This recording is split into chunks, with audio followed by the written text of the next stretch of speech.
মনোবলতা দেয় কারণ জালটা চাইনা জাল না থাকলে আমরা জেলেরা একটু ভালো মাছ মারা পারি। তো এই জালে নিয়ে আমরা মাছ মারা পারি না আমরা। তো সব কারণ জালে চাইনা জাল খেয়ে আলাই।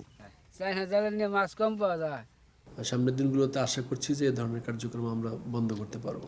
ইতিমধ্যে এটা আপনারা জেনে খুশি হবেন যে এই অর্থ বছরে আমরা প্রায় 14,000 চায়না দোয়ারি জব্দ করছি। দেশীয় প্রজাতির মাছের জন্য হুমকি এই চায়না দুয়ারি জাল। জানা গেছে এই জালে সব ধরনের মাছ ও জলজ প্রাণী ধরা পড়ে। অবৈধ এই জাল ব্যবহারের ফলে মাছ ও জলজ প্রাণীর প্রজাতি বিলুপ্ত হওয়ার পথে।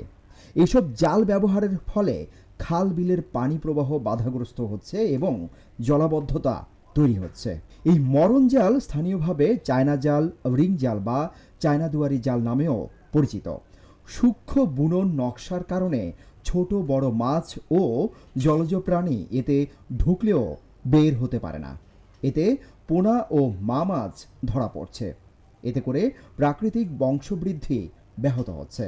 মানে হলো নদী থেকে যে মাছের যে পোনা গিলে যে ছাড়ে, সেই পোনা গিলে যদি এই পানিতে যদি 6টা মাছ যদি থাকে, 5টা মাছ থাকে, তাহলে ওই মাছটা বড় হইলে তো কত গিলে মাছ হইতেছে। তাহলে সেই মাছ গিলে যদি আমাদের মতন মানুষ যদি এভাবে যদি মনে করলেন মাইরে খা বা বিক্রি করে, তাইলে এখানে আমি দেখতাছি তাহলে আমাদের বাংলাদেশে এটা ক্ষতি।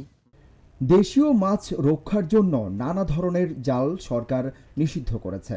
এর মধ্যে ম্যাজিক জাল বা চায়না দুয়ারি জাল মৎস্য সম্পদ ও জীববৈচিত্র্যের জন্য মারাত্মক হুমকি স্বরূপ। স্থানীয় পেশাদার জেলেদের সঙ্গে কথা বলে জানা যায় তারা এই জাল ব্যবহার করেন না, কারণ এতে মা ও পোনা মাছ ধরার নিষেধাজ্ঞা রয়েছে। তবে অপেশাদার জেলেরা সহজ লাভের আশায় ব্যাপক হারে এই জাল ব্যবহার করছেন। পেশাদার জেলেরা বলছেন আগে নদী আর খালবিলে দেশি মাছের প্রাচুর্য ছিল। এই মরণ জাল ব্যবহার শুরু হওয়ার পর থেকে মাছ কমতে শুরু করেছে। এখন জলাশয়ে তেমন মাছই পাওয়া যায় না। মনোবলতা দেয় কারণ জালটা চাইনা জাল না থাকলে আমরা জেলেরা একটু ভালো মাছ মারা পারি। তো এই জালে নিয়ে আমরা মাছ মারা পারি না আমরা। তো সব কারণ জালে চাইনা জাল খেয়ে আলাই। আমরা চাই যে চাইনা জালটা কারেন্ট জালটা না থাকলে আমরা জেলে যা আছি অবশ্যই আমরা লাভবান হইতে পারি। চায়না জালটা কি মনে করেন এটা অনেক ক্ষতি হয়, যেমন মাছ এটা এই যে আমরা পূর্ব থেকেই আমরা এই চালটা পাই, আর এটা নতুন আছে তো এটা আর কি মাছটা বেশি পয়সা পরে আমরা কম পাই আর কি, কম পাই চায়নার কারণে। এ ব্যাপারে দোহারের উপজেলা সহকারী মৎস্য কর্মকর্তা মোহাম্মদ রফিকুল আলম জানান, তারা বিভিন্ন স্থানে অভিযান চালিয়ে জাল জব্দ ও ধ্বংস করছেন। ভবিষ্যতে আরও কঠোর ব্যবস্থা নেওয়া হবে বলেও জানান তিনি। আমরা যে এই যে নেট মানে চায়না দুয়ারি, এই চায়না দুয়ারির ফ্যাক্টরি কয়েকটা এখানে আছে, এটা আমরা সবাই অবগত আছি, কিন্তু এরা কিছু মানে রিড করে রাখছে। রিড করার কারণে তাদের ফ্যাক্টরিতে হয়তো আমরা সরাসরি ঢুকতে পারি না। ইতিমধ্যে এটা আপনারা জেনে খুশি হবেন যে এই অর্থ বছরে আমরা প্রায় 14,000 চায়না দুয়ারি জব্দ করছি ফ্যাক্টরি থেকে, নিষিদ্ধ জাল, এবং এগুলো আমরা আগুনে পুড়ে ধ্বংস করছি। এইভাবে আমরা এগিয়ে যাচ্ছি।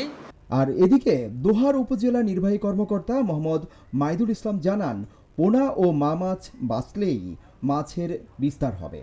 তাই মৎস্য সম্পদ রক্ষার্থে এসব জাল ধ্বংসে অভিযান অব্যাহত থাকবে এবং সেই সাথে মনিটরিং ব্যবস্থাও জোরদার করা হবে। অনেক ক্ষেত্রে দেখা যায় যে তারা রাতের আধারে বা অন্য কোনো সময় মাছ ধরার চেষ্টা করে থাকে অবৈধভাবে। সেক্ষেত্রে আমাদের মনিটরিং চলমান আছে এবং আমাদের সাথে নৌ পুলিশ আছে, নৌ পুলিশও আমাদেরকে সহায়তা করে থাকে। সামনের দিনগুলোতে আশা করছি যে এ ধরনের কার্যক্রম আমরা বন্ধ করতে পারবো। মরণজাল আমদানি, বিক্রি ও ব্যবহার সম্পূর্ণরূপে বন্ধ করতে দ্রুত সমন্বিত উদ্যোগ নিতে হবে। তা না হলে নদী ও জলাশয়গুলো থেকে দেশি প্রজাতির মাছ হারিয়ে গেলে শুধু জেলেদের জীবিকা নয়, দেশের মৎস্য সম্পদও ভয়াবহ ক্ষতির মুখে পড়বে।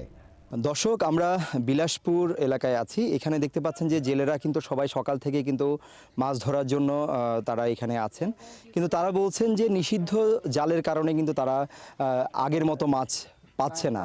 বিভিন্ন জেলেপাড়া ঘুরে সিদ্দিকুর রহমান রোমন, হ্যালো বাংলাদেশ, ঢাকা।